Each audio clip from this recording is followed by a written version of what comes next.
শুনে মুগ্ধ হব এতটুকুই শেষ তা নয়, বরং কোরআন অনুযায়ী ব্যক্তিগত জীবন, পারিবারিক জীবন, সামাজিক জীবন, সাথে সাথে রাষ্ট্রীয় জীবন সহ গোটা পৃথিবীতে কোরআনের আইন চালু হোক, বাস্তবায়ন হোক, এই মেহনত চালিয়ে যাওয়ার দরকার আছে না নাই?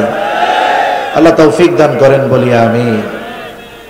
এই পৃথিবীর সব উশৃঙ্খলা, বিশৃঙ্খলা, অনিয়মতান্ত্রিকতা, জুলুম, অত্যাচার, দুর্নীতি, চুরি, বাটপারি সব চলে যাবে শুধুমাত্র যদি কোরআনের আইন বাস্তবায়ন হয়ে যায়। ঠিক কিনা বলে? আমরা মুসলমান যেই দল করি না কেন, আমাদের দিলে এই আশা থাকতে হবে যে কোরআনের আইন গোটা বিশ্বব্যাপী বাস্তবায়ন হোক। কেন?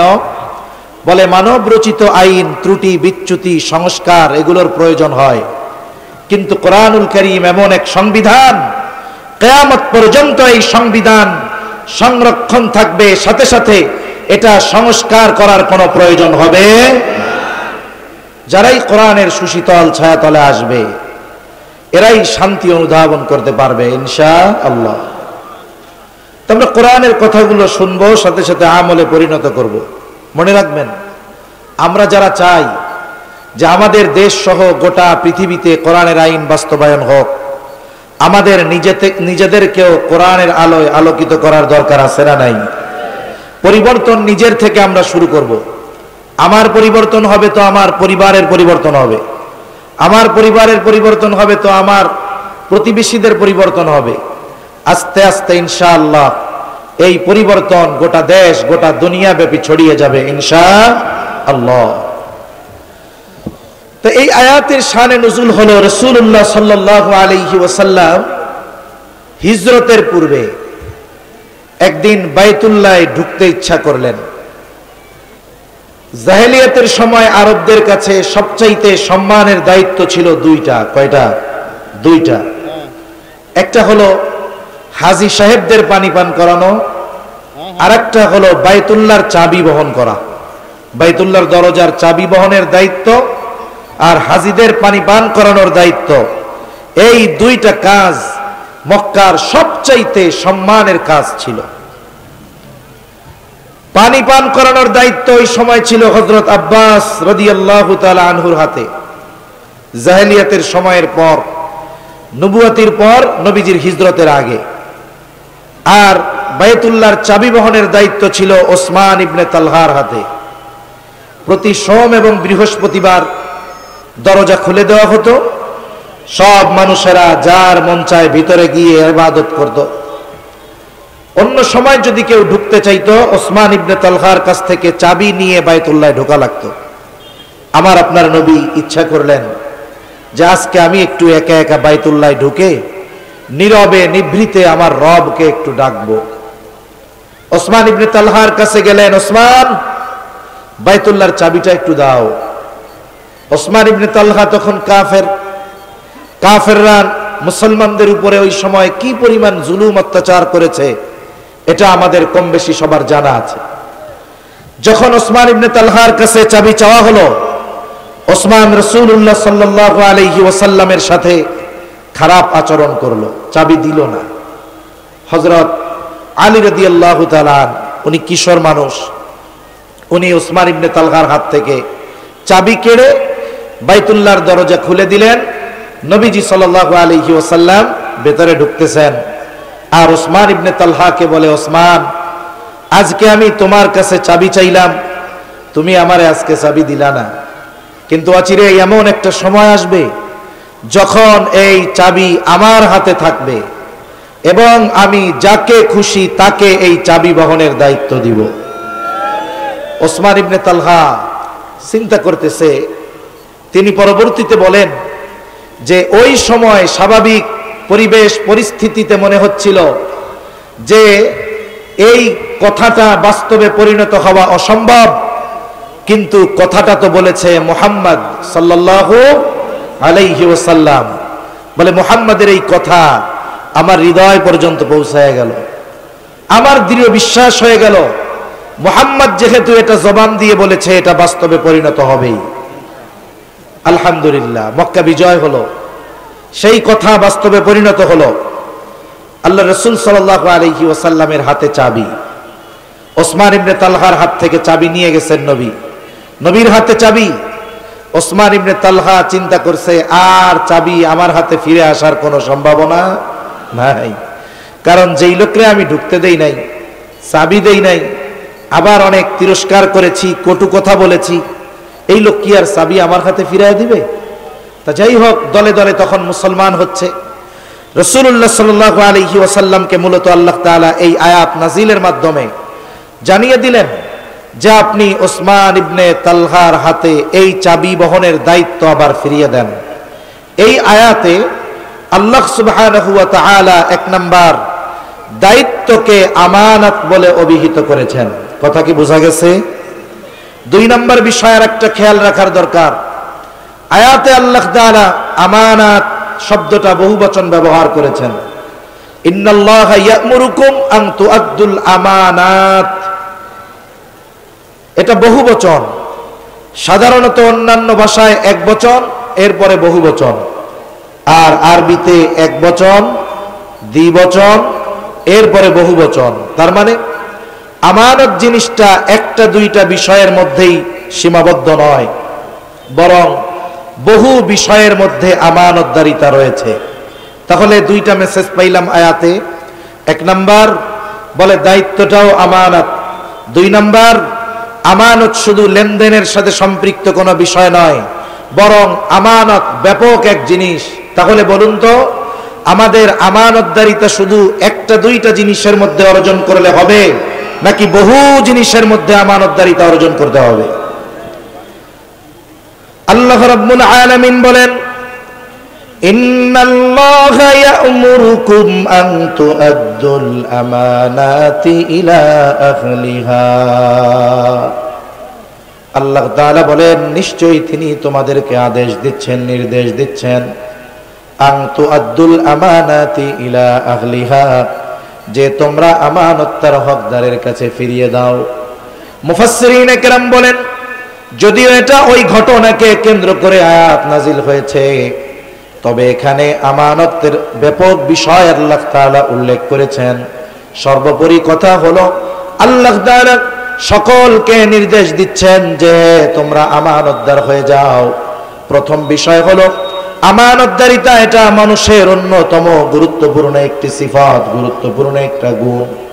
এই গুণ এমন একটা গুণ, সাধারণত কিছু গুণ আছে যেগুলো মানুষ যদি অর্জন করে তাহলে ভালো, যদি ওই গুণ না থাকে তার কোনো সমস্যা হয় না। কিন্তু আমানতদারিতার গুণ সাধারণ গুণ নয়। এই আমানতদারিতার গুণের সম্পৃক্ততা হলো ঈমানের সাথে। এই জন্য নবীজি বলেন, লা ঈমানা লিমান লা আমানাতা লা। নবী বলেন, যার মধ্যে আমানতদারিতা নাই তার ঈমান নাই। মুমিনের জন্য আমানতের গুণ এটা থাকা কম্পালসারি, অবশ্যই প্রত্যেকটা মুমিনকে আমানতদার হওয়া লাগবেই লাগবে। কেন বলে আমানতদারিতা এটা হলো মুমিনের ভূষণ, আর আমানতের খেয়ানত করা এটা মুনাফিকের আলামত। কার আলামত? জোরে বলেন।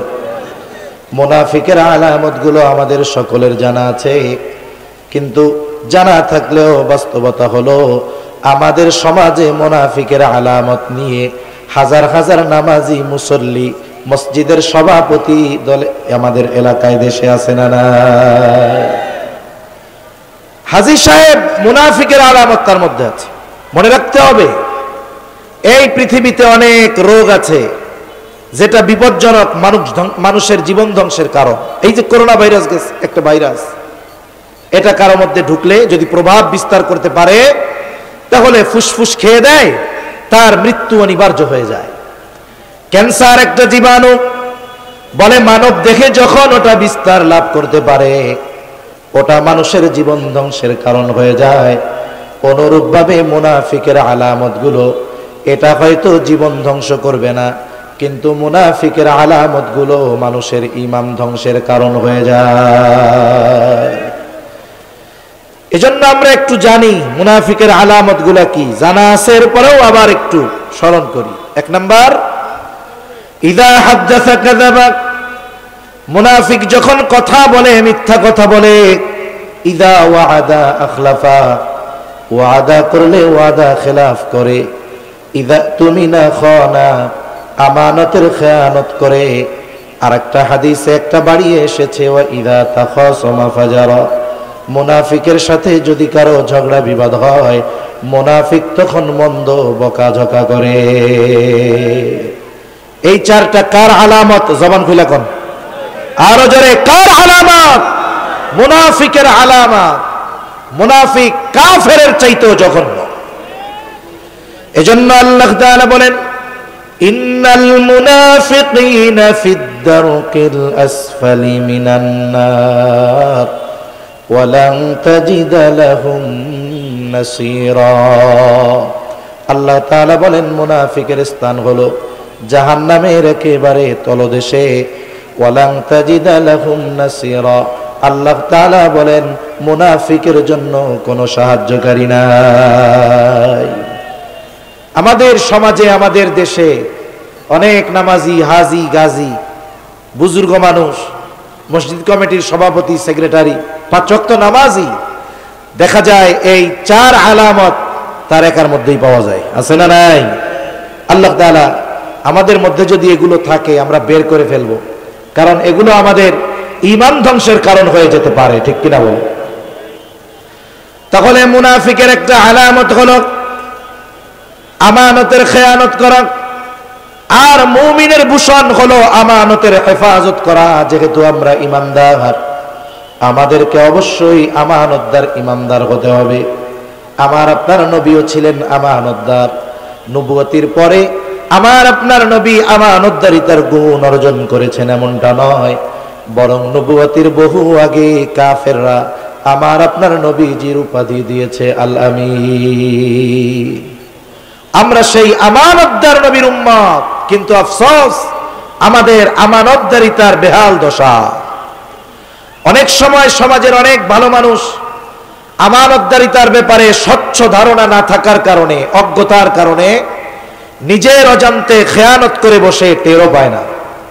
এজন্য আমাদের আমানতদার হওয়া যেহেতু জরুরি, কোন কোন ক্ষেত্রে কোন কোন বিষয়ে আমানতদারিতা অর্জন করব, আমার যেই কয়েকটা বিষয় জেহেনে আসে, স্মরণে আসে, আপনাদের সাথে আলোচনা করব। আল্লাহ তাআলা আলোচনার উপরে আমাদের সকলকে আমল করবার তৌফিক দান করুন। সকলে জবান খুলে বলি আমিন। 1 নাম্বার, আমানতদারিতা হবে লেনদেনের মধ্যে। কিসের মধ্যে? জোরে বলেন। আদান প্রদান, লেনদেনের মধ্যে আমানতদারিতার গুণ অর্জন করতে হবে। সাধারণত লেনদেন সংক্রান্ত বিষয় মোটামুটি আমরা বুঝি যে আমার কাছে যদি কেউ কিছু পায়, পাওনা থাকে, রাখে, আমানত রাখে, তাহলে এগুলো হকদারকে ফিরিয়ে দেওয়া এটা আমার দায়িত্ব, এটা কম বেশি আমরা বুঝি। এজন্য সাধারণত মানুষ লেনদেন সংক্রান্ত আমানতদারিতার বিষয়ে মোটামুটি ধারণা থাকলেও বাকি বিষয়গুলোর ব্যাপারে তাদের অনেকের অজ্ঞতা থাকার কারণে অন্যান্য বিষয় দেখা যায় খেয়ানত করে বসে। তাহলে 1 নাম্বার, আমানতদারিতা অর্জন করতে হবে লেনদেনের মধ্যে। বলে 2 নাম্বার, আমানতদারিতা হয় কথার মধ্যে। বলে কথার মধ্যে আমানতদারিতা কেমনে হয়? রাসূলুল্লাহ সাল্লাল্লাহু আলাইহি ওয়াসাল্লাম বলেন, ইযা হাদ্দাসার রাজুলু সুম্মা ইলতাফাতা ফাহিয়া আমানাতুন। নবী আমার বলেন, যখন কেউ কোনো কথা বলে আর এদিকে সেদিকে তাকায়, নবী বলেন ফাহিয়া আমানাতুন, এই কথা এদিকে সেদিকে তাকিয়ে যার কাছে বলা হলো, নবীজি বলেন ওই কথাটা তার কাছে আমানত হয়ে যায়। সাধারণভাবে কেউ যদি আমার সাথে কথা বলার সময় ডাইনে বামে পেছনে তাকায়, আমি আপনি কি বুঝবো? যে এই ব্যক্তি চায় না তার এই কথা আমি ব্যতীত অন্য কেউ শুনুক বা অন্য কেউ জানতে পারুক, ঠিক কিনা বলে? কিন্তু আমাদের অভ্যাস কি? আমাদের অভ্যাস হলো এর ব্যতিক্রম। যদি কেউ কোনো কথা আমার কাছে এসে কয় যে হুজুর, সমাজের মানুষ তো আমারে খুব সম্মান করে, আমার খুব প্রভাব প্রতিপত্তি, মানুষ আমারে দেখলে বসা থেকে দাঁড়ায় যায়, কিন্তু হুজুর আমারও জীবনে কিছু কিছু জায়গায় কষ্টের আছে। কি কষ্টের? বলে হুজুর, মানুষে তো আমারে দেখলে ভয় পায়, কিন্তু বাসার মধ্যে আমার বউ আমারে মাঝে মধ্যে পিটায়। কারণ কি? বলে হুজুর আমার শ্বশুর আমার চাইতে বড় নেতা, এই জন্য তার কন্যাও তো কম বড় নেতা না, আমারে যে পিটায় হুজুর এ দুঃখের কথা আমি কারো কাছে কইতে পারি না। বাজারে গিয়ে যদি মানুষের সামনে বলি যে আমারে আমার বউ পেটায়, তাহলে তো আমারে আর কেউ ডরাবে না। কিন্তু হুজুর এই কষ্টের কথা সবার কাছে তো বলা যায় না। হুজুর আপনার কাছে বললাম, হুজুর আপনি আর কারো কাছে কইেন না, কথার কথা আর কি। মনে করেন আমারই কইছে, আমার কাছে এসে বলল যে হুজুর আপনার কাছে বললাম, আর কারো কাছে বললেন না। বলেন তো, যেই মানুষটা সমাজে সম্মানী, প্রভাবশালী, সমাজের মানুষ যদি জানে এই লোকরে এর বউ পিটায়, তাইলে মানুষ দেখলে ওরে আর আগের মতো ভয় পাবে নাকি? এখন আমাদের অভ্যাস কি? বলছে আর কারো কাছে বললেন না, বলে আমি যতক্ষণ আর একজনের কাছে না বলি ততক্ষণ আর আমার ভাল লাগে না, ঠিক কিনা বলেন? এবার আমাদের অভ্যাস কি? বলে সে যখন বলল আপনি আর কারো কাছে বললেন না, সে আমার চোখের আড়াল হওয়ার আগে আমি আমার পাশের মানুষটাকে ডাক দিয়ে বলি, ভাই এই লোকটা আমার কাছে কি কথা বলেছে জানো? বলে না। বলে আমারে খুব বিশ্বাস করে, কারো কাছে বলতে মানা করেছে, আমি শুধু তোমার কাছে কইলাম, তুমি কিন্তু আর কাউরে কইও না। এবার কাজ সারা ও আর একজনের কাছে গিয়া বলবে হুজুর কি মিথ্যা কথা কয় নাকি? বলে না। বলে শোন হুজুর অমুকের ব্যাপারে আমারে কইছে, অমুক রে এর বউ পিটায়, তা তোর কাছে কইলাম, তুই কিন্তু দোস্ত কারো কাছে কইস না। কাজ শেষ। এরপরে এক একজনের কাছে বলে, আর বলে আমি শুধু তোমাকে বললাম, তুমি আর কাউকে বলো না। দেখা যায় সকাল বেলায় যেই কথা একজনের কাছেও বলা মানা ছিল, দুপুর হতে হতে ওই কথা 100 জনের কাছে পৌঁছিয়ে যায়। এই যে 100 জনের কাছে কথা পৌঁছালো, এই কথা পৌঁছানোর পরিপূর্ণ দায়ভার প্রথম যিনি খেয়ানত করেছেন তার। রাসূলুল্লাহ সাল্লাল্লাহু আলাইহি ওয়াসাল্লাম বলেন, রাসূলুল্লাহ সাল্লাল্লাহু আলাইহি ওয়াসাল্লাম বলেন, কারো দ্বারা যদি কখনো কোনো ভালো কাজের সূচনা হয়, ওই ভালো কাজের উপরে যতজন আমল করবে, ওই লোকটা যদি দুনিয়া থেকে চলেও যায়, কিয়ামত পর্যন্ত যদি তার ওই ভালো কাজ চলতে থাকে, যতজন ওই ভালো কাজ করবে, সকল ভালো কাজ করনেওয়ালার সমপরিমাণ সওয়াব তার আমলনামায় যোগ হয়ে যায়। একটা ভালো কাজের সূচনা হয়েছে, আপনি একটা মাদ্রাসা করেছেন, মসজিদ করেছেন, আপনি একটা তাফসীর মাহফিল শুরু করেছেন, আপনি দুনিয়ায় নাই, এই আয়োজন চলছে, মসজিদ চলছে, মাদ্রাসা চলছে, তাফসীর মাহফিল চলছে, মানুষেরা কিছু কথা শুনে অল্প হলেও আমল করতেছে। বলে 1000 বছর পার হয়ে যাক, আপনার দ্বারা শুরু হওয়ার কারণে কবরে শুয়ে শুয়ে ওই ভালো কাজের সওয়াব আপনি পেতে থাকবেন। সুবহানাল্লাহ। এরপরে নবীজি বলেন, কারো দ্বারা যখন কোনো মন্দ কাজের সূচনা হয়, ওই মন্দ কাজ যতজন করে, বলে সকলের মন্দ কাজের সমপরিমাণ গোনা প্রথম যার দ্বারা শুরু হয়েছে তার আমলনামায় যোগ হয়ে যায়। এরপরে আমার আপনার নবী বলেন, এই পৃথিবীর বুকে সর্বপ্রথম অন্যায়ভাবে হত্যাকাণ্ড সংগঠিত করেছে আদম আলাইহিস সালামের এক সন্তান। নবী আমার বলেন, কিয়ামত পর্যন্ত অন্যায়ভাবে যত হত্যাকাণ্ড সংগঠিত হবে, সব হত্যাকাণ্ডের গুনাহ ওই আদম আলাইহিস সালামের হত্যাকারী সন্তানের আমলনামায় যোগ হয়ে যাবে। এজন্য সাবধান, আমার আপনার দ্বারা কখনো যেন কথারও খেয়ানত না হয়। কোন ইনশাআল্লাহ, আল্লাহ কবুল করুক। 3 নাম্বার বলে দায়িত্ব আমানত। এই আয়াতে দায়িত্বকে আমানত বলে অভিহিত করা হয়েছে।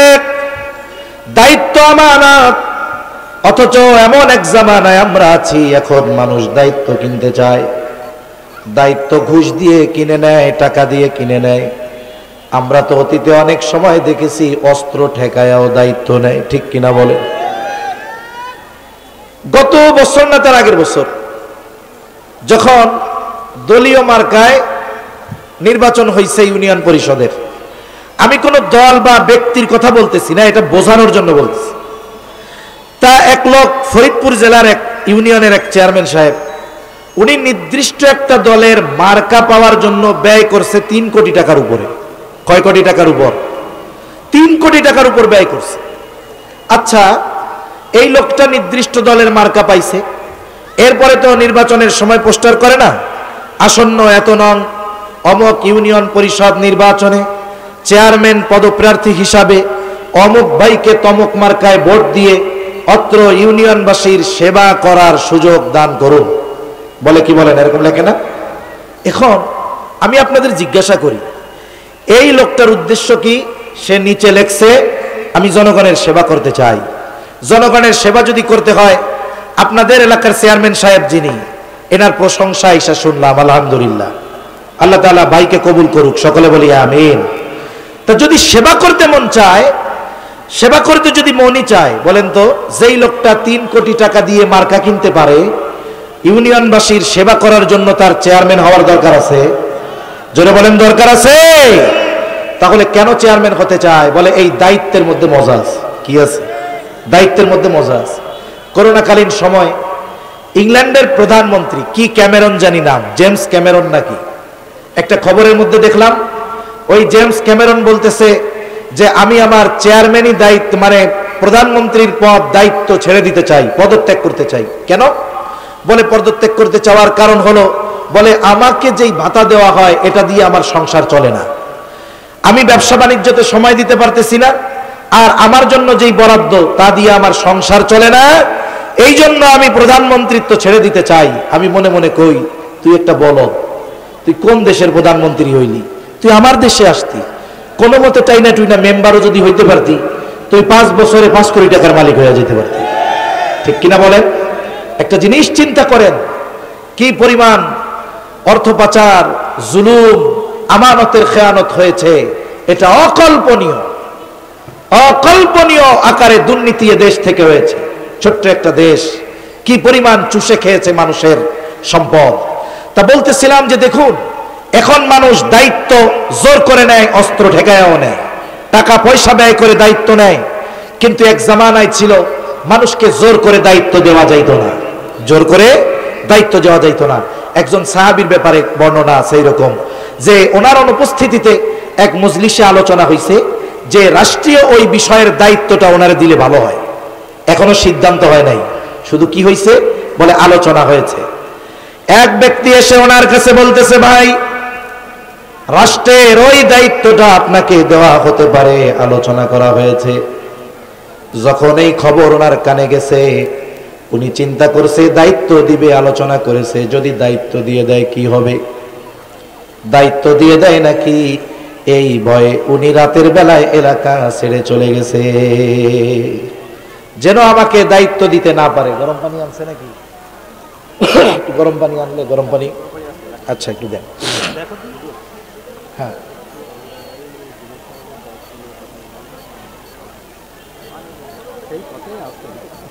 দায়িত্ব এটা আমানত। ইমাম আযম আবু হানিফা রাহমাতুল্লাহি আলাইহি খলিফা মনসুরের সাথে দেখা হয়ে গেল।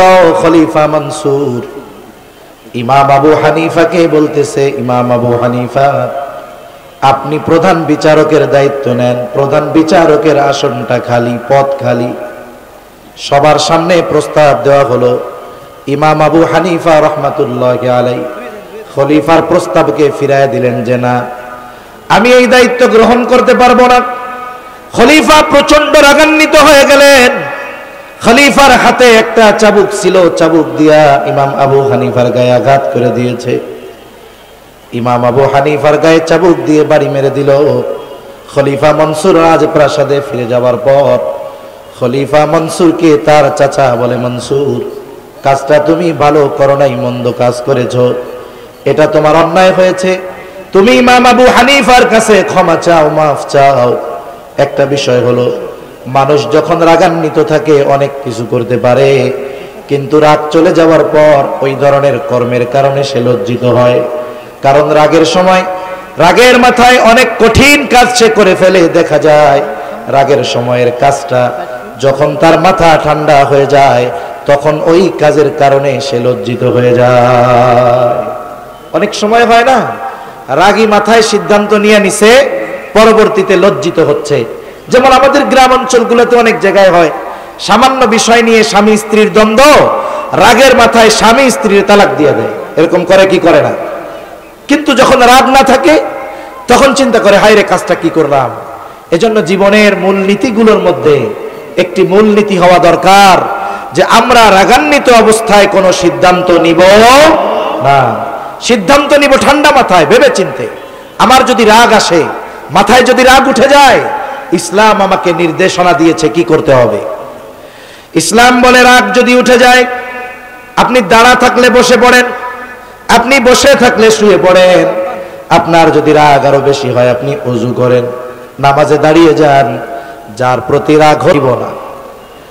খলিফা মনসুর রাগান্বিত অবস্থায় ইমাম আবু হানিফার গায়ে আঘাত করেছে, এখন রাগ নাই, ক্ষমা চাইতে যাবে, নিজের কাছে লজ্জা লাগতেছে, আরে কাজটা কেমন করেছি।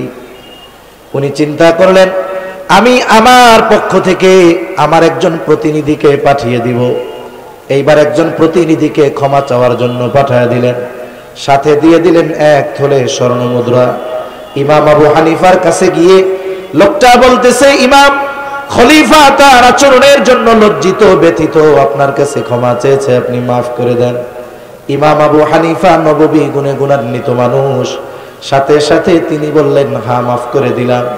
এইবার লোকটা 1 থলে স্বর্ণ মুদ্রা হাতে দিয়ে বলে, এটা খলিফা আপনার জন্য হাদিয়া দিয়েছে, আপনি যদি এটা গ্রহণ করেন তবেই খলিফা নিশ্চিত হবে যে আপনি তাকে মাফ করে দিয়েছে। ইমাম আবু হানিফা বলেন, না এটা আমার লাগবে না, ফিরাই নিয়ে যাও। লোকটা বারবার পিড়াপিড়ি করে, এক পর্যায়ে বলে, আপনি রেখে দেন, নিজের জন্য ব্যয় না করেন, আপনি এটা সাদকা করে দিয়েন।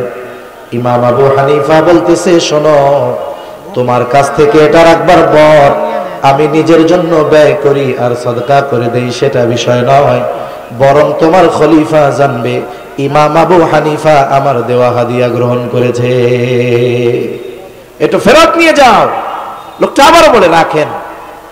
এবার ইমাম আবু হানিফা বলতেছে, তোমার খলিফা এত টাকা আমাকে হাদিয়া দিল, এই টাকা উনি পাইলেন কোথায়? বলে, উনি কোথার থেকে দিবে? উনি রাষ্ট্রীয় কোষাগার থেকে দিয়েছে। বলেন তো, রাষ্ট্রীয় কোষাগারে বা রাষ্ট্রের যেই সম্পদ, সেই সম্পদের মালিক খলিফা নাকি? রাষ্ট্রের সম্পদের মালিক জনগণ। কে? জোরে বলেন। জনগণ। মনে রাখতে হবে, রাষ্ট্রীয় কোষাগারের প্রতিটা টাকায় ওই দেশের যত জনসংখ্যা আছে প্রত্যেকটা মানুষের হক আছে না নাই?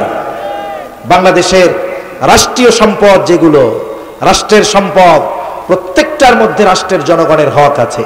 উনি বললেন, শোনো, তোমার খলিফাকে রাষ্ট্রের সম্পদ পাহারা দেওয়ার জন্য দায়িত্ব দেওয়া হয়েছে। রাষ্ট্রের সম্পদ যাকে মন চায় তাকে হাদিয়া দেওয়ার জন্য দেওয়া হয় নাই, এটা তো ফেরত দিবাই।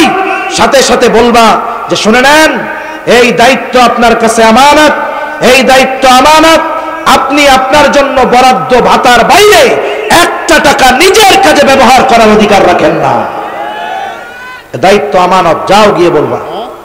লোকটা গিয়ে খলিফার কাছে বলেছে যে ইমাম আবু হানিফা এই কথাগুলো বলেছেন।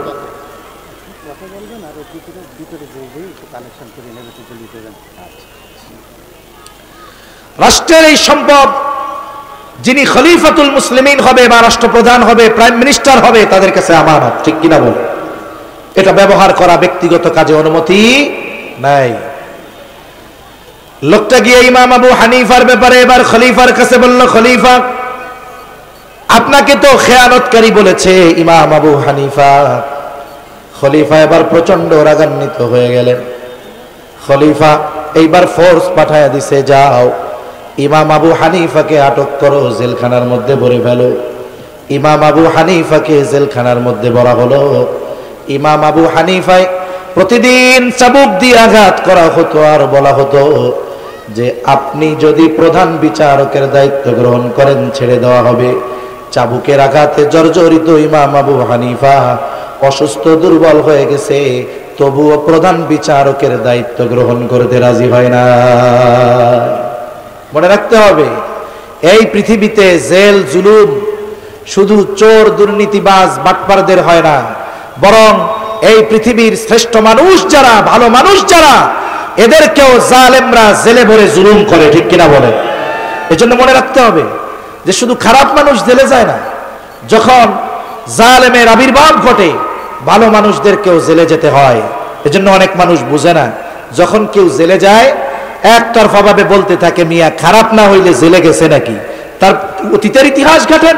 ইউসুফ আলাইহিস সালামকে জেলে যাওয়া লেগেছে, অনেক বুজুর্গানে দিনকে জেলে যাওয়া লেগেছে, ইতিহাসের অনেক বড় বড় মনীষীদের জেলে যাওয়া লাগছে, ঠিক কিনা কন? সেজন্য জেলে খারাপ মানুষ দেয় তা না, জেলে অনেক সময় জালেমরা ভালো মানুষদেরও বন্দী করে। ইমাম আবু হানিফারও জেল খাটা লাগছে। ইমাম আবু হানিফা রাহমাতুল্লাহি আলাইহিকে চাবুক দিয়ে আঘাত করা হতো আর বলা হতো যে আপনি প্রধান বিচারকের দায়িত্ব নিলে ছেড়ে দেওয়া হবে। ইমাম আবু হানিফা দায়িত্ব নেন নাই। ঐতিহাসিকদের থেকে দুইটা মত পাওয়া যায়।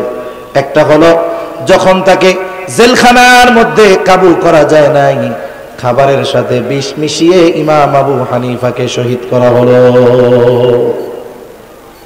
আর এক বর্ণনা বলে ইমাম আবু হানিফা যখন মাত্রাতিরিক্ত জুলুমে অসুস্থ দুর্বল হয়ে গেছেন, ওনাকে বাড়িতে পাঠিয়ে দেওয়া হলো, গৃহবন্দী করে ফেলা হলো।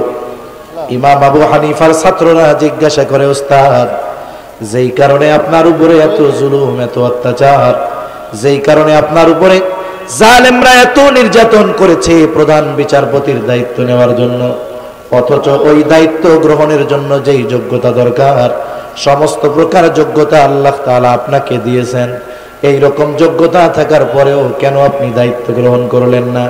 ইমাম আবু হানিফা রাহমাতুল্লাহি আলাইহি বলে আমি যেই দায়িত্ব নেই নাই সেই দায়িত্বের ব্যাপারে আল্লাহ জিজ্ঞাসা করবে না, কিন্তু প্রধান বিচারকের দায়িত্ব নেবার পর আমি যদি কোনো জুলুম করি, যদি আমার এই দায়িত্বের কোনো খেয়ানত হয়ে যায়, কিয়ামতের দিন আল্লাহ তাআলার সামনে খেয়ানতের বোঝা নিয়ে আমাকে দাঁড়ানো লাগবে। ইমাম আবু হানিফার এই ভয় ছিল যে আমি দায়িত্ব নিয়ে বিচারপতি হলাম, কিন্তু যদি এই দায়িত্বের কোনো বিচ্যুতি ঘটে আমার দ্বারা, যদি খেয়ানত হয়ে যায়, অবিচার হয়ে যায়, কিয়ামতে আল্লাহর সামনে খেয়ানতকারীদের কাতারে দাঁড়াতে হবে। এই ভয়ে জুলুম সহ্য করেছেন ইমাম আবু হানিফা, তবুও তিনি প্রধান বিচারকের দায়িত্ব নেন না। আর এখনকার জামানায় কি হয়? বলে অস্ত্র ঠেকায় দায়িত্ব নেওয়া হয়, ঠিক কিনা বলে? সেজন্য দায়িত্বকে আমানত মনে করতে হবে। মনে রাখবেন, প্রত্যেকটা ব্যক্তি যদি তার দায়িত্বকে আমানত মনে করে, যে আমি যেই দায়িত্ব পালন করতেছি এই দায়িত্ব আমার উপরে আমানত, আল্লাহর কসম করে বললাম, তাহলে এই দেশের মানুষ, এই দুনিয়ার মানুষ শান্তির সুবাতাস পেয়ে যাবে ইনশাআল্লাহ। মধ্যে একটা কথা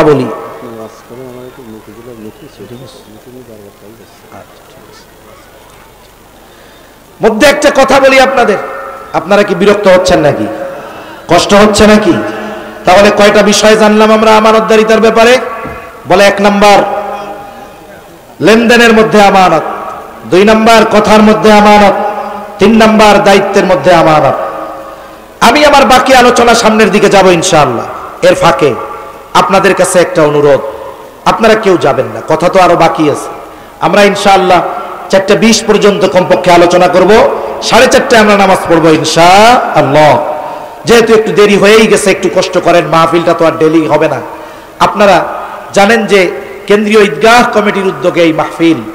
প্রথমত আপনাদের কাছে অনুরোধ, আমাদের স্বেচ্ছাসেবক ভাইরা আপনাদের কাছে যাবে, একেবারে কোনো কথা নয়, একবারে সাইলেন্ট থাকবো আমরা আমাদের পকেটে হাত দিব, যদি সম্ভব হয় সবচাইতে বড় নোটটা দিব, কমপক্ষে যদি না হয় মাঝারি নোটটা দিব, আর ছেঁড়া পচা টাকা দিব না, ভালো টাকাটা দিব ঈদগাহের জন্য। আর যদি ভেতরে মা বোনদের মধ্যে কাউদেরকে দায়িত্ব দেওয়া থাকে, তাহলে আপনারাও ওইখান থেকে আমার মা বোনেরা যা এনেছেন এই আয়োজনের জন্য আপনারা ওনাদের কাছ থেকে নিয়ে নেন। আর আপনারা দিতে থাকেন, সবাই বের করে রাখেন হাতে, আর আমার দিকে খেয়াল করেন, যিনি দিবেন ওনার কাছে গেলে আপনারা দিয়ে দিবেন, আর এদিকে খেয়াল করেন। তাহলে আমানতদারিতা, হ্যাঁ, বলে 3টা জিনিস প্রথম পাইলাম আমরা, লেনদেনের মধ্যে আমানত, 2 নাম্বার কথার মধ্যে আমানত, দায়িত্বের মধ্যে আমানত, 4 নাম্বার জানমালও কিন্তু আমানত। এই যে মাল আপনারা দিচ্ছেন আল্লাহর রাস্তায় ঈদগাহে ব্যয় করার জন্য, বলে আপনি আল্লাহর রাস্তায় দিচ্ছেন, ভালো কাজে ব্যয় করতেছেন, এটা আল্লাহর দেওয়া আমানত ছিল। এই দ্বীনের কাজে ব্যয় করার ক্ষেত্রে কোনো বাধা নাই, আপনি ব্যয় করেন, ইনশাআল্লাহ আল্লাহ তাআলা এর প্রতিদান দিবে। তাহলে জানমাল আমার আপনার কাছে আমানত। আল্লাহ তাআলা বলেন, ইন্নাল্লাহা আশতারা মিনাল মুমিনিনা আনফুসাহুম ওয়া আমওয়ালাহুম বিআন্না লাহুমুল জান্নাহ। আল্লাহ তাআলা বলেন, নিশ্চয় আল্লাহ মুমিনের জান এবং মাল জান্নাতের বিনিময়ে কিনে নিয়েছেন। তার মানে আমার আপনার জান মালের মালিক কে? জোরে বলেন, আরো জোরে বলেন না কে? আমরা জান্নাতের মালিক, আল্লাহ তাআলা হলেন জানমালের মালিক। বলে আল্লাহ তাআলার জানমাল আমার আপনার কাছে আছে, আর আমার আপনার জান্নাত আল্লাহর কাছে রয়েছে। বলে আমানতের জিনিস ব্যবহার করার অনুমতি নাই।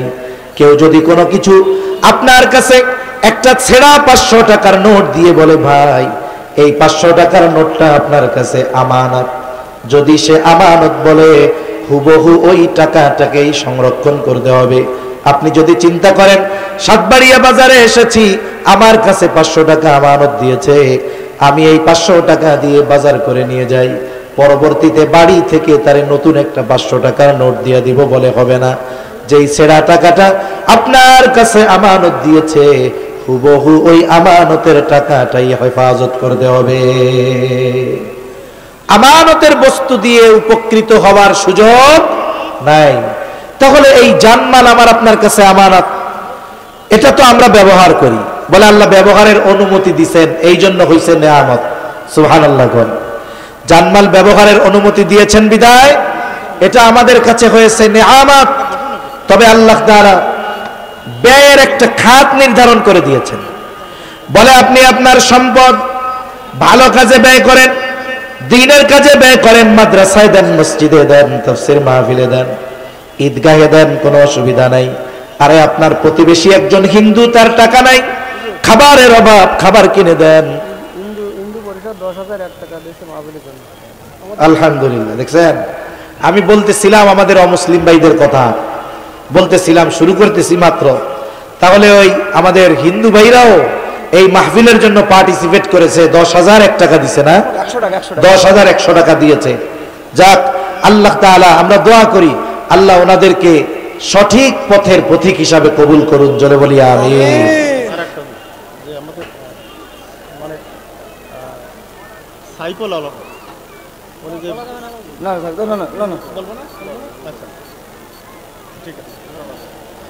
আপনার সম্পদ আছে, আপনার পাশে আপনার অমুসলিম ভাই, হিন্দু ভাই, তার অভাব, টাকা পয়সা নাই, খাবার নাই।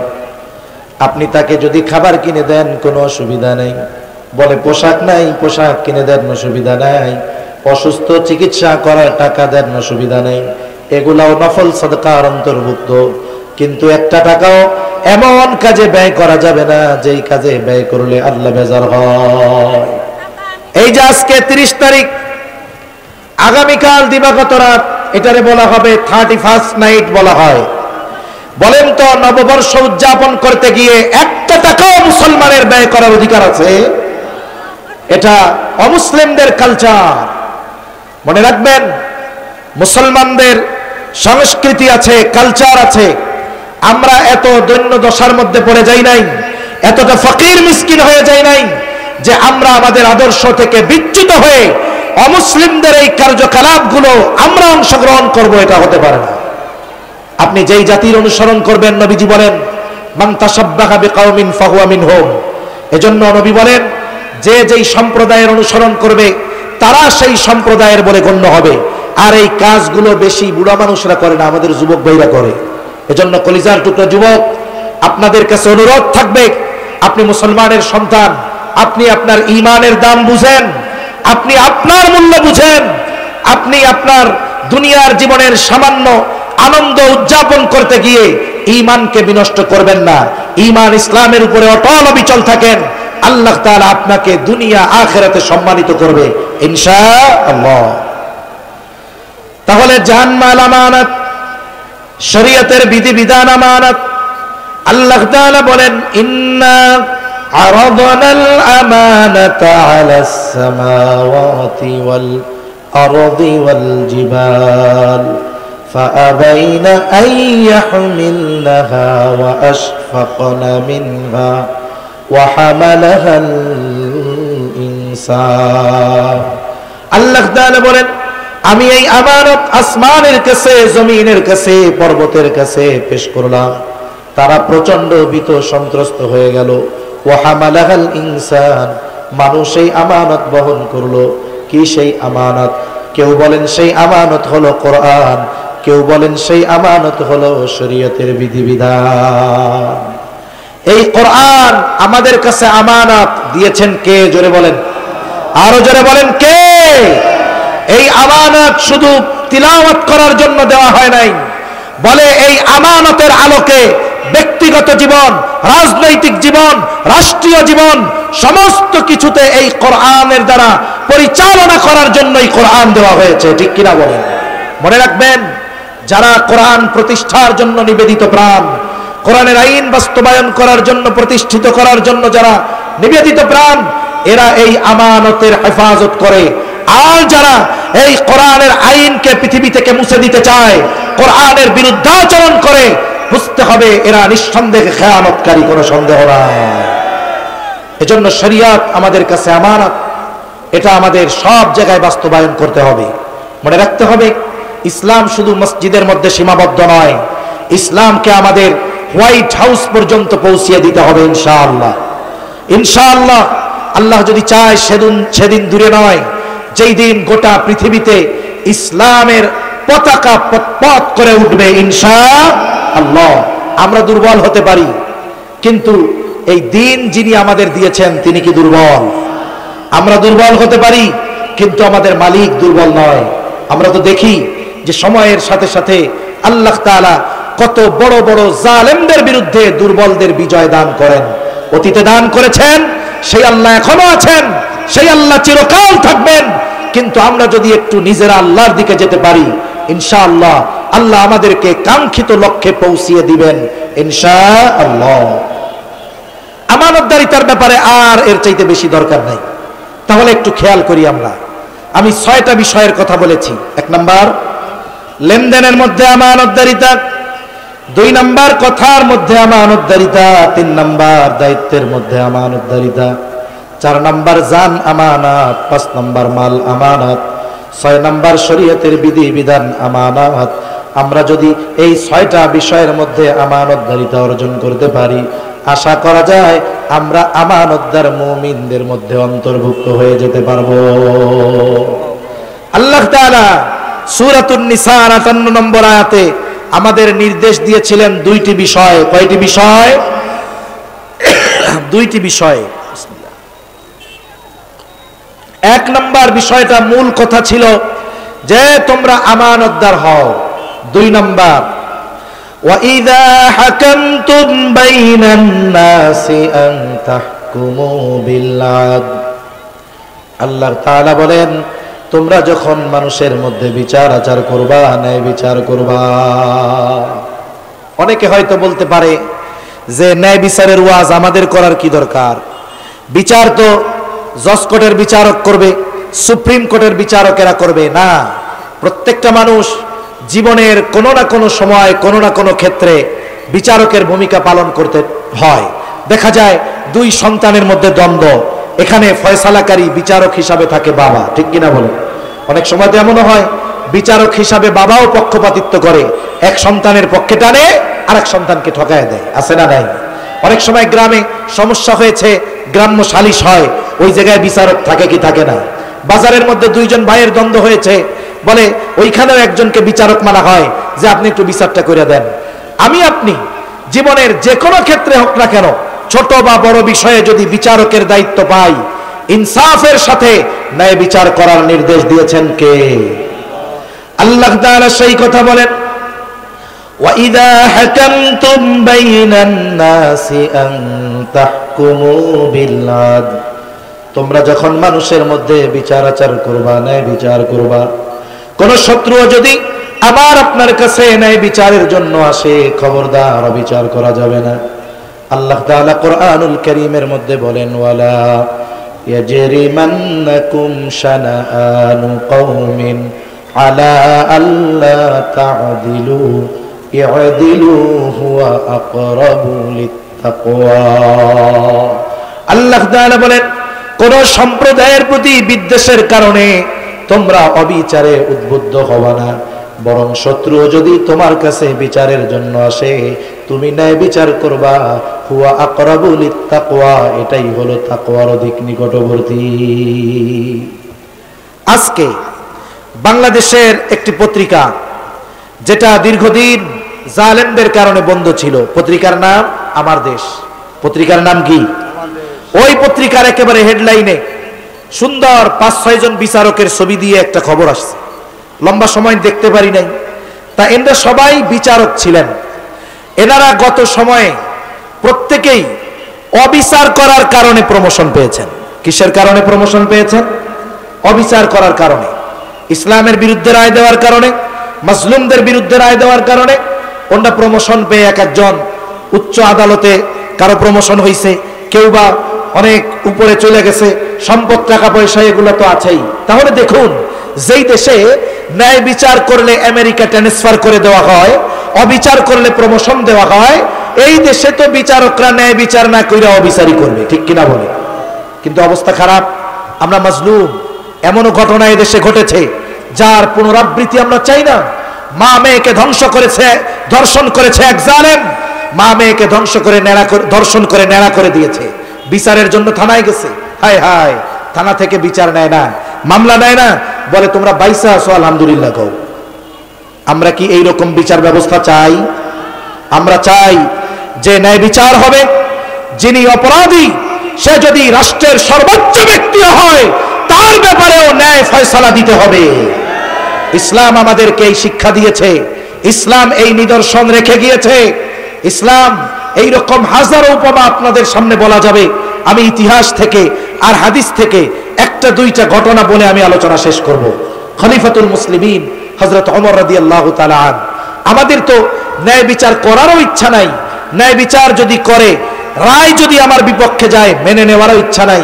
যদি আমার একটু পাওয়ার থাকে, প্রভাব থাকে, বিচার যদি, রায় যদি আমার বিপক্ষে যায়, আমি বিচারকের জান নিয়ে এই টানাটানি শুরু হয়ে যায় তখন, ঠিক কিনা বলেন? খলিফাতুল মুসলিমিন হযরত ওমর রাদিয়াল্লাহু তাআলা আনহু বাজারে গেছে একটা ঘোড়া কেনার জন্য। একটা ইহুদির কাছ থেকে দেখে শুনে একটা ঘোড়া কিনলেন। ঘোড়াটা দেখে শুনে কিনে টাকাটা ইহুদির কাছে পরিশোধ করে খলিফাতুল মুসলিমিন বাজারের বাহিরে এসেছে। ঘোড়ার উপরে চড়তে যাবে, দেখে ঘোড়ার পায়ে সমস্যা।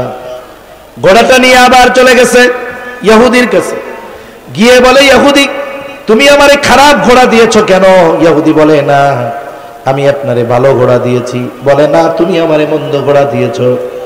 ইহুদি অর্ধ জাহানের খলিফা হযরত ওমর রাদিয়াল্লাহু তাআলা আনহুর সাথে তর্ক বিতর্ক শুরু করে দিয়েছে। হযরত ওমর রাদিয়াল্লাহু তাআলা আনহু বলতেছে, ইহুদি রে, তোমার আর আমার মধ্যে এই বিবাদ মীমাংসার জন্য তৃতীয় একজনকে ফয়সালাকারী হিসাবে তুমি সাব্যস্ত করো। ইহুদি নিজের ধর্মের কাউকে ফয়সালাকারী নির্ণয় করে নাই। সে টাকায় তাকায় দেখে যে রে শুরাইহকে দেখা যায়। এবার বলে, খলিফা আমার আর আপনার মধ্যে শুরাইহ যে ফয়সালা দিবে, আমি আপনি সেটা মাইনা নিব। বলে, হ্যাঁ মাইনা নিব। এবার শুরাইহকে বিচারক নির্ধারণ করা হলো। শুরাইহ বাদী বিবাদী উভয়ের কথা মনোযোগ সহকারে শুনলেন। রাসূলুল্লাহ সাল্লাল্লাহু আলাইহি ওয়াসাল্লাম বিচারকদের জন্য যত নির্দেশনা দিয়েছেন, এর মধ্যে অন্যতম একটি নির্দেশনা হলো, যিনি বিচারক হবেন তিনি সম গুরুত্ব সহকারে বাদী বিবাদী উভয়ের কথা সমান গুরুত্ব সহকারে শুনবে। কিন্তু দেখা যায় তো, বাদী যদি প্রভাবশালী হয়, বিবাদীর কথা বিচারক শোনে না। আর বিবাদী যদি প্রভাবশালী হয়, বাদীর কথা বিচারক ধরেই না, ঠিক কিনা বলেন? আর যদি হুজুর হয় তাহলে তো কাম সারা, কথা বলারই চান্স নাই। শুরাইহ দুইজনের কথাই শুনলেন। এবার বলতেছে, খলিফা আপনি কি চান? বলে, আমি চাই সে এই ঘোড়া ফেরত নিবে, আমার টাকা ফেরত দিয়ে দিবে।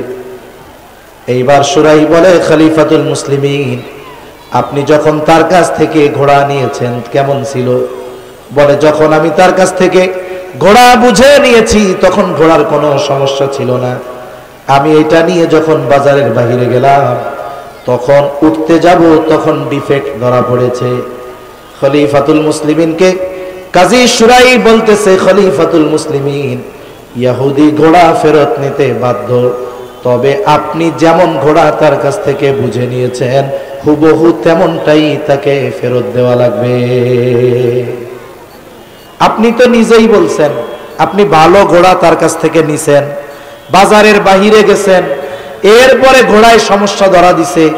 এখন তো ঘোড়া যেহেতু আপনিই বলছেন ভালো বুঝা নিছেন, ফেরত দিতে হইলে ভালোটাই দিতে হবে, আর নইলে এটাই নিতে হবে। বলেন তো রায় কি খলিফার পক্ষে গেছে না বিপক্ষে গেছে? জোরে পক্ষে না বিপক্ষে? কার বিপক্ষে গেছে? বাংলাদেশের মতো একটা রাষ্ট্রের খলিফা? বলে পৃথিবীর স্থলভাগের প্রায় অর্ধেকের শাসক যিনি, তার বিরুদ্ধে রায় গেছে। তিনি রাগ হন নাই, ধমক দেন নাই, একটু চুপ হয়ে গেলেন। একটু পরেই বলে, হ্যাঁ শুরাই, এটাই নাই বিচার। মাসালা কি? যাক, মাসালা বলতে গেলে লম্বা সময় চলে যাবে। বলতেছে হ্যাঁ এটাই ন্যায় বিচার। এখন তো ন্যায় বিচার করলো, ফয়সালা খলিফার বিপক্ষে গেল, আমেরিকাও পাঠায় দেয় নাই, চাকরিচ্যুত করে নাই। সাথে সাথে বলতেছে, শুরাই, কুফার প্রধান বিচারকের পদটা খালি, আমি তোমার এখনই নিয়োগ দিয়ে দিলাম, আজকে থেকে তুমি কুফার প্রধান বিচারক, আজই চলে যাও। দেখেন বিচার করেছে, ন্যায় বিচার, রায় খলিফার বিপক্ষে গিয়েছে। খলিফা রাগান্বিত হন নাই, বরং এই ন্যায় বিচারের দৃষ্টান্তে খুশি হয়ে তাকে প্রমোশন দিয়ে কুফার প্রধান বিচারক বানায় দিয়েছে। তাহলে একটা সময় বিচার মেনে নেওয়ার সদিচ্ছা মানুষের মধ্যে ছিল, যে বিপক্ষে যদি রায় যায় যাক, তবুও ন্যায় বিচার প্রতিষ্ঠিত হোক, ইনসাফ প্রতিষ্ঠিত হোক। আল্লাহর কসম, এই ইনসাফ যদি চাই, ইসলাম ছাড়া সম্ভব নয়। পৃথিবীর বহুত কিছু দেখা হয়ে গেছে, কোনটাই মানবাধিকার, মানুষের অধিকার, দরিদ্রের অধিকার, জনগণের অধিকার প্রতিষ্ঠিত করতে পারে নাই। একমাত্র ইসলাম পেরেছে। আবার এই দুনিয়ায় ইনসাফ প্রতিষ্ঠিত হবে যখন আমরা ইসলামকে প্রতিষ্ঠিত করব, ঠিক কিনা বলেন? আরেকটা উদাহরণ হাদিস থেকে দিয়া শেষ করে দেব ইনশাআল্লাহ। রাসূলুল্লাহ সাল্লাল্লাহু আলাইহি ওয়াসাল্লামের দরবারে এক মহিলার বিচার এসেছে। মহিলা চুরি করেছে, বলে চুরির শাস্তি হবে, মহিলার হাত কেটে দেওয়া হবে। মনে রাখবেন, কোরআনের আইন হলো চুরি করলে হাত কেটে দাও। এই পৃথিবীতে একমাত্র কোরআনের আইন ওই চোরেরা চায় না, যারা চুরি করে ওদের ভয়, কোরআনের আইন যদি বাস্তবায়ন হয়ে যায় আমার হাত থাকবে না। একমাত্র চোরেরাই কোরআনের আইনের বিরোধিতা করতে পারে, এছাড়া আর কেউ না। রাসূলুল্লাহ সাল্লাল্লাহু আলাইহি ওয়াসাল্লামের দরবারে মহিলার হাত কাটা হবে। বলে মহিলা কুরাইশ বংশের মহিলা। কুরাইশ বংশের তিনটা শাখা ছিল, তিনটা গোত্র ছিল। একটা হলো হাশেমি, একটা হলো উমাইয়া, আর একটা হলো মাখজুম।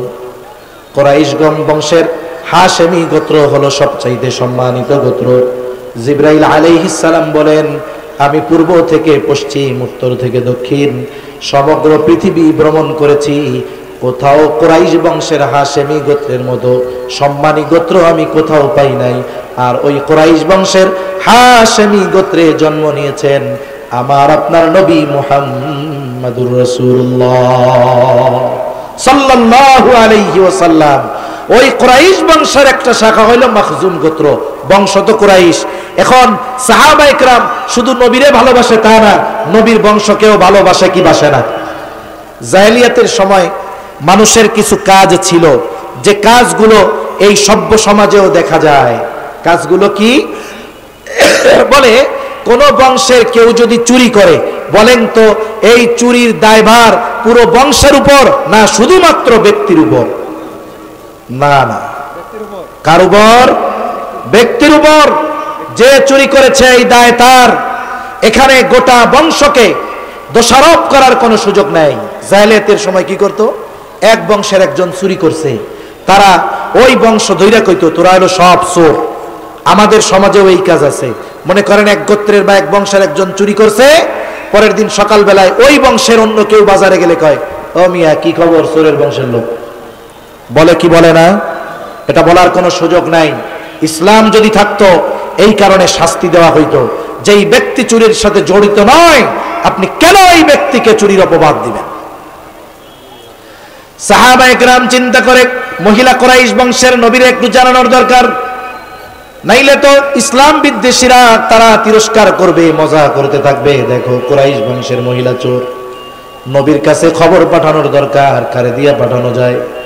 নবীজির কাছে খবর পাঠানোর জন্য হযরত যায়েদ রাদিয়াল্লাহু তাআলা আনহুর ছেলে ওসামাকে শিখায়া দিছে, ওসামা যাও তুমি তোমার নানার কাছে গিয়ে কও যেই মহিলা চুরি করেছে সেই মহিলা হলো কুরাইশ বংশের মহিলা। এইবার ছোট্ট বাচ্চা যা শিখিয়ে দিয়েছে তাই বলেছে।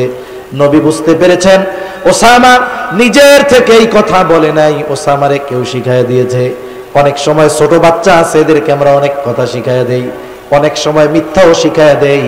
মনে করেন ছোট বাচ্চা স্কুলে যায় নাই, পরের দিন যখন স্কুলে মা পাঠাতে যায় তখন ছোট বাচ্চা বলে আজকে গেলে মারবো হুজুর। স্যার কেন? কালকে যাই নাই এই জন্য। এইবার মা তারে শিখায় দেয় যাও কিছু বলবে না, স্যার যদি কিছু বলে বলবা স্যার আমার পেটে ব্যথা ছিল। ছোট বাচ্চা স্কুলে আসছে, স্যার ডাক দিছে এদিকে আসো, কালকে আসো নাই কেন? স্যার আমার পেটে ব্যথা ছিল। ছোট বাচ্চা তো, স্যারও চালাক, তোমার পেটে ব্যথা ছিল কে কইছে? স্যার আমার আম্মু বলছে আমার পেটে ব্যথা ছিল। ছোট মানুষ তো, যা শিখাই দিছে হুবহু তাই গিয়া বলছে। নবীজি বুঝতে পেরেছেন এই কথা ওর নয়, নিশ্চয়ই এই কথা ওকে কেউ শিখিয়ে দিয়েছে। নবীজি ঘর থেকে বের হলেন। নবীজি কি বলেন? তোমরা কি আমাকে এমন বিষয়ের জন্য সুপারিশ করতেছ যেই বিষয়ের শাস্তি কার্যকর করার নির্দেশ দিয়েছেন আল্লাহ? নবী এবার খুতবা দিলেন। নবীজি বলেন শোনো, তোমাদের পূর্বে আল্লাহ তাআলা অনেক সম্প্রদায়কে ধ্বংস করে দিয়েছে এই কারণে যে তাদের মধ্যে যখন কোনো সম্ভ্রান্ত ব্যক্তি চুরি করত, চুরির অপরাধে আটক হতো, সম্ভ্রান্ত ব্যক্তি হওয়ার কারণে তাকে ছেড়ে দেওয়া হতো। আবার যখন একই অপরাধে কোনো দুর্বল ব্যক্তিকে আটক করা হতো তাকে শাস্তি দেওয়া হতো। এই অবিচারের কারণে আল্লাহ তাআলা তোমাদের পূর্বে বহু সম্প্রদায়কে ধ্বংস করে দিয়েছেন। এরপরে নবী কি বলেন? নবীজি বলেন ওয়াইমুল্লাহ, আল্লাহর শপথ, লাউ আন্না ফাতিমা বিনত মুহাম্মদ সাল্লাল্লাহু আলাইহি ওয়াসাল্লাম সারাকাত লাকাতাতু ইয়াদাহা। নবীজি বলেন আল্লাহর শপথ, আমার কন্যা ফাতেমাও যদি চুরি করত অবশ্যই চুরির অপরাধে আমি তার হাতটাও কেটে দিতাম। ইসলাম ন্যায় বিচারের ক্ষেত্রে স্বজন প্রীতিকে স্থান দেয় নাই, ন্যায় বিচারের ক্ষেত্রে সন্তানকেও ছাড় দেয় নাই। এই জন্য ইসলাম প্রতিষ্ঠিত না হলে ন্যায় বিচার পাওয়া অসম্ভব, ঠিক কিনা বলেন? এখন আমাদের করণীয় কি? দেখুন এই দুইটা গুণ, আমানতদারিতা আর ন্যায়পরায়ণতা। ইমাম শাফিঈ রাহমাতুল্লাহি আলাইহি বলেন যে ওই ব্যক্তি সৌভাগ্যবান ব্যক্তি যার মধ্যে এই দুইটা গুণ আছে। সুবহানাল্লাহ বলেন। বলে ওই সম্প্রদায় সৌভাগ্যবান সম্প্রদায় যাদের মধ্যে এই দুই গুণ আছে। বলে ওই রাষ্ট্রের প্রজারা সৌভাগ্যবান, বলে যেই রাষ্ট্রপ্রধানের এই দুই গুণ আছে। সুবহানাল্লাহ। তাহলে আমরা আল্লাহর কাছে কি দোয়া করব? আল্লাহ, আমরা আর কোন জালেমকে আমাদের মাথার উপরে চাপায়া দিয়েন না। আয় আল্লাহ, আমাদেরকে এমন রাষ্ট্রপ্রধান দান করেন যে আমানতদার হবে, ন্যায়পরায়ণ হবে, ঠিক কিনা কর? যে ইনসাফ প্রতিষ্ঠা করবে, মানুষেরা ন্যায় বিচার পাবে, দরিদ্র মানুষেরাও বিচার পাবে, ন্যায় বিচার পাবে, ইনসাফ প্রতিষ্ঠিত হবে, আর সোনার বাংলাদেশ গড়ে উঠবে, ঠিক কিনা বলেন? এখন আমরা তো এরকম শাসক চাই, কিন্তু আমাদের অবস্থা কি জানেন? আমরা ওমর রাদিয়াল্লাহু তাআলা আনহুর মতো শাসক চাই, কিন্তু আবু হুরায়রার মতো প্রজা আমরা হইতে পারি নাই। এখন আমি চাই গাছ লাগাইয়া ফার্নিচার বানাবো। আমি যদি এখন কলা গাছ লাগাই আল্লাহর কাছে দোয়া করি, আল্লাহ গো এই কলা গাছটা এমন বড় বানাইয়েন, এটা দিয়ে যেন আমি মাইয়ার বিয়ার ফার্নিচার বানাইতে পারি, কিয়ামত পর্যন্ত হবে? জোরে বলেন হবে? আমি কোরআন মানি না, আমি কোরআনের পথে চলি না, আমি আমার ব্যক্তিগত জীবনে কোরআনকে স্থান দেই নাই, আমি আমানতদার হই নাই, আমি ন্যায়পরায়ণ হই নাই। আমি যদি আল্লাহর কাছে বলি আল্লাহ আপনি আমার একজন আমানতদার ন্যায়পরায়ণ শাসক দেন, কাজ হবে? পরিবর্তন আমার থেকে শুরু করতে হবে। এজন্য যে যেখান থেকে কথা শুনছেন আমার ভাইয়েরা, আমার মা বোনেরা, আমরা আমানতদার হব, ন্যায়পরায়ণ হব। জোরে বলেন ইনশাআল্লাহ। আমি পরিবর্তন হব, আমরা পরিবর্তন হব। আরে 10 জন আমি মিলেই তো আমরা, ঠিক কিনা বলেন? আমরা পরিবর্তন হব ইনশাআল্লাহ, রাষ্ট্র পরিবর্তন হতে বাধ্য। এজন্য আল্লাহ তাআলা এই দুইটা উপদেশকে সুন্দর ওয়াজ বলেছেন। এই দুটো উপদেশকে সুন্দর ওয়াজ বলেছেন কে? আল্লাহ তাআলা বলেন, ইন্নাল্লাহা নি'মা ইয়া'iদুকুম বিহি। আল্লাহ তাআলা তোমাদের কতই না সুন্দর ওয়াজ করলেন। এরপরে কেমন যেন আল্লাহ তাআলা বলেন, বান্দা এত সুন্দর দুটি ওয়াজ আমি তোমাদের করলাম, তোমরা আমার এই ওয়াজের উপরে আমল করো কি করো না? আমার ওয়াজ নিয়ে কি আলোচনা সমালোচনা করো? আমি আল্লাহ দেখি, আমি আল্লাহ শুনি। আমরা বললাম কেন শোনেন, কেন দেখেন? আল্লাহ তাআলা বলেন, ইন্নাল্লাহা কানা সামিআন বাসীরা। নিশ্চয়ই আল্লাহ তাআলা সর্বশ্রোতা সর্বদ্রষ্টা। এত সুন্দর কথা আমি আমার বাবার কথা বলি নাই, দাদার কথা বলি নাই। আপনাদেরকে কার কথা শোনাইছি জোরে বলেন? আল্লাহর কথা। আমানতদারিতার গুণ সুন্দর গুণ, ন্যায় পরায়ণতার গুণ সুন্দর গুণ। এই সুন্দর গুণ যে গ্রহণ করবে তার চরিত্র সুন্দর হয়ে যাবে। এই সুন্দর গুণ যেখানেই বাস্তবায়ন হবে সেই জায়গাগুলো সুন্দর হয়ে যাবে। এই জন্য আমরা যদি এই দুই গুণে গুণান্বিত হয়ে যাই, আমি থেকে আমরা যদি সুন্দর গুণে গুণান্বিত হয়ে যাই, ইনশাআল্লাহ আমাদের এই দেশটাও সুন্দর হয়ে যাবে। আল্লাহ তাআলা আমাদের সকলকে এই দুই গুণে গুণান্বিত হওয়ার তৌফিক দান করেন। সকলে বলি আমিন। আরো জোরে বলি আমিন। ওয়া আখিরু দাওয়ানা আনিল হামদুলিল্লাহি রাব্বিল আলামিন। আসসালামু আলাইকুম ওয়া রাহমাতুল্লাহি ওয়া বারাকাতুহু। সংক্ষিপ্ত সারে আমরা একটু দোয়া করে যাই, দুরূদ শরীফ পড়ি। আল্লাহুম্মা